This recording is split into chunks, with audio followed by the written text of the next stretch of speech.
ان اللہ وملائکتہ یصلون علی النبی یا ایھا الذین آمنوا صلوا علیہ وسلموا تسلیما۔ الصلاۃ والسلام علیک سیدی یا رسول اللہ وعلی آلک واصحابک یا حبیب اللہ۔ الصلاۃ والسلام علیک یا سیدی یا رحمۃ للعالمین وعلی آلک واصحابک یا خاتم النبیین۔ اللہ رب العزت کی حمد و صلوات کے بعد حضور نبی کریم صلی اللہ علیہ وآلہ وسلم کی بارگاہ میں ہدیہ درود شریف کا نذرانہ عقیدت پیش کرنے کے بعد معزز و محترم سامعین کرام، میں آج جس موضوع پر لب کشائی کرنے کی جسارت حاصل کر رہا ہوں وہ حضور علیہ الصلاۃ والسلام کی زوجہ محترمہ ام المؤمنین حضرت سیدہ خدیجہ الکبریٰ رضی اللہ تعالی عنہا آپ کی بارگاہ میں مختصر وقت کے اندر نذرانہ عقیدت پیش کروں گا۔ معزز محترم سامعین کرام،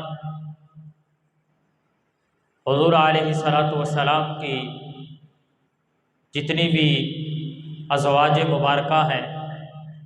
تمام کی تمام مسلمانوں کی حضور علیہ الصلاۃ والسلام کی امت کی مائیں ہیں، اور حضرت سیدہ خدیجہ الکبریٰ رضی اللہ تعالی عنہا آپ بہت ہی کے گھر پیدا ہوئی، اور آپ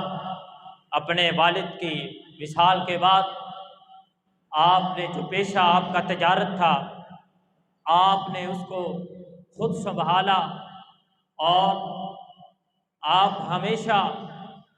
سچ بولنے والی اور ہمیشہ حسن و اخلاق والی تھیں۔ آپ زمانے جاہلیت کے اندر بھی جو احکامات پردے کے اور جو احکامات عورت کے اوپر حضور علیہ الصلاۃ والسلام کی شریعت کے اندر نافذ ہوئے، آپ زمانے جاہلیت کے اندر ان کو اپنے اوپر لازم کیا رکھتے تھی۔ آپ زمانے جاہلیت کے اندر بھی پروقار اور پردے میں رہا کرتی تھیں، اور آپ جب تجارت کیا کرتی تھی، آپ ایسی تجارتیں تھی کہ آپ کی غلام، آپ کی جو ایک لونڈی تھی نفیسہ، جو کہ بعد میں مسلمان بھی ہوئی، وہ آپ کے لیے تجارت کا کام کیا کرتی تھی، اور آپ ایسی خاتون تھی کہ آپ نے حضور علیہ الصلاۃ والسلام کے نکاح سے پہلے بھی کبھی کسی شخص کے سامنے جا کر تجارت خود نہیں کی، بلکہ آپ اپنے گھر میں موجود رہا کرتی تھی، اور آپ کی جو خادمہ تھی حضرت نفیسہ، وہ جا کر آپ کے لیے تجارت بھی کیا کرتی تھی۔ اور اللہ رب العزت نے آپ کو تجارت کے اندر ایسی آپ کی برکت رکھی ہوئی تھی کہ جب مکہ المکرمہ کے اندر قحط ہوا،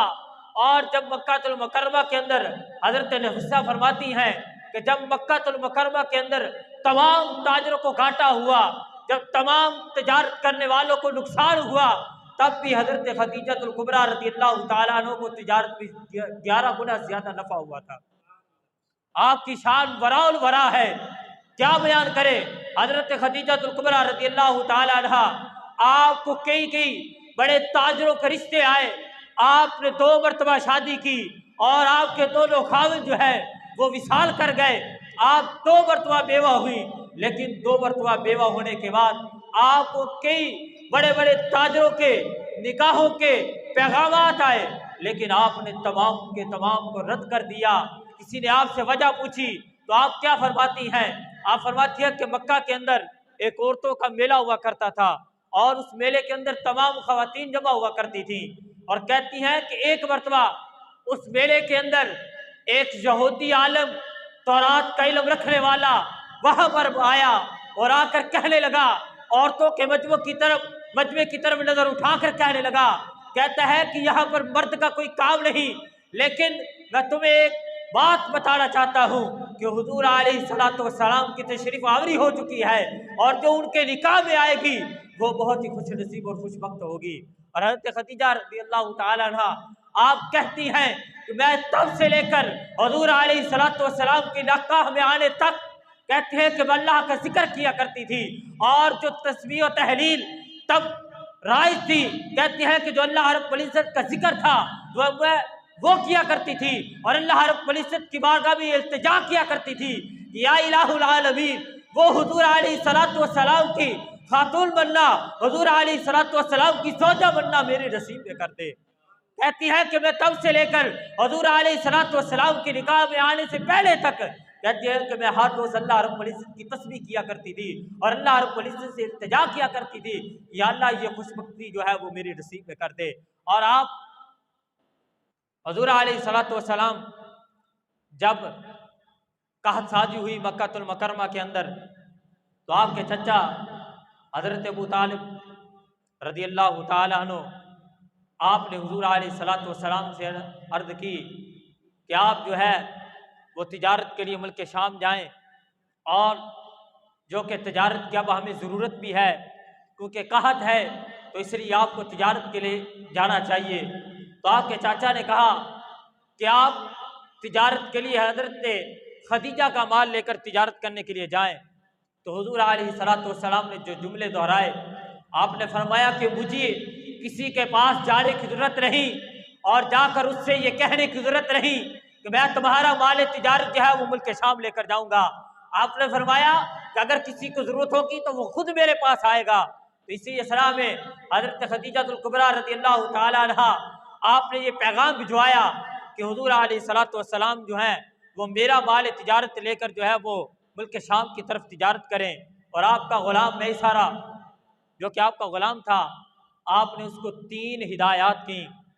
آپ نے اس کو فرمایا کہ جب تو حضور علیہ الصلوۃ والسلام کے ساتھ تجارت پہ جائے تو حضور علیہ الصلوۃ والسلام کے چہرہ والضحیٰ کی تلاوت کرنا، اور حضور علیہ الصلوۃ والسلام کی ہر ادا کو دیکھنا، اور جب تم میرے محبوب کی اداؤں کو دیکھنا، جب تم میرے محبوب کے والضحیٰ کے چہرے کی تلاوت کرنا تو آ کر مجھے سنانا کہ میرے محبوب کا والضحیٰ کا چہرہ کیسا ہے اور میرے محبوب کی ادائیں کیسی ہیں۔ آپ نے فرمایا جب تم جانا تو میرے محبوب کی ہر ادا کو اوپر نظر رکھنا۔ اور دوسری ہدایت آپ نے فرمایا کہ جب جانا جیسے تم میرے غلام ہو ویسے تم حضور علیہ الصلوۃ والسلام کے بھی غلام ہو۔ یہ